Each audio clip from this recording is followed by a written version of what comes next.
Apa dia?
Jom main tu.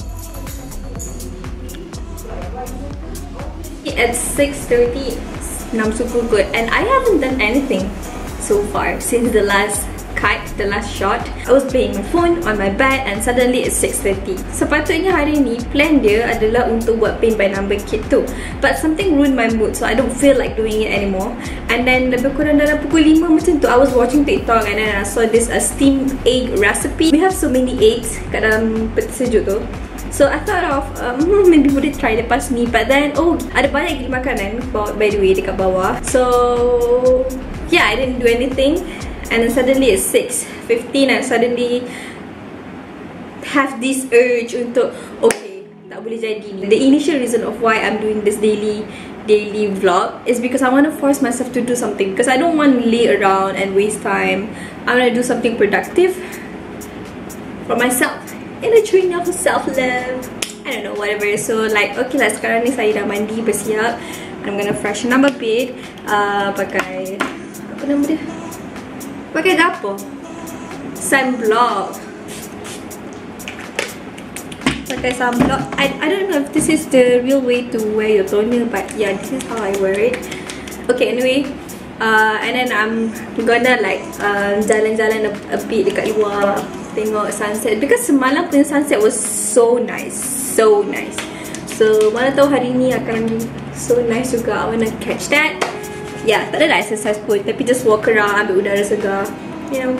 Usually ada betul Ria kat sini. Sejuk buntut.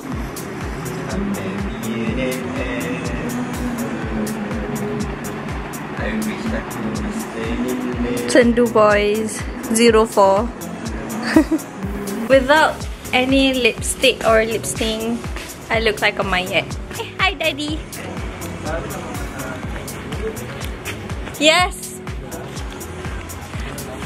that's my daddy. Siram pokok ke daddy? Obviously. Masa tengah turun tadi, I saw my brother, dia tengah tengok practice F1 lah. Tak lawa lah lighting. Dia jalan backward lah. My brother dia tengah tengok practice F1 tadi. Lepas tu tengok sekejap lah.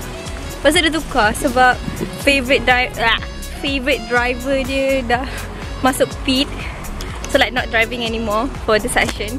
So dia tukar lagu sendu. Anak-anak, tu dia island. Pisang keluar daripada jantung dia. Kuda-kuda. Power dah Yasmin. Kenapa yang ni sesuai pak? Okay, ini adalah pisang awak.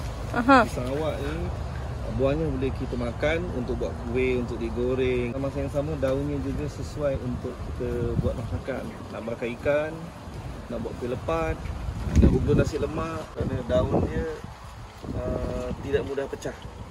Okay, biasanya kalau kita letak, kita lap, kita letak, dia akan cantik ya, berbanding dengan pokok pisang nangka, pokok pisang tanduk, daun dia pecah. Kalau kita nak masak kuih, dia dah pecah, tak sesuai.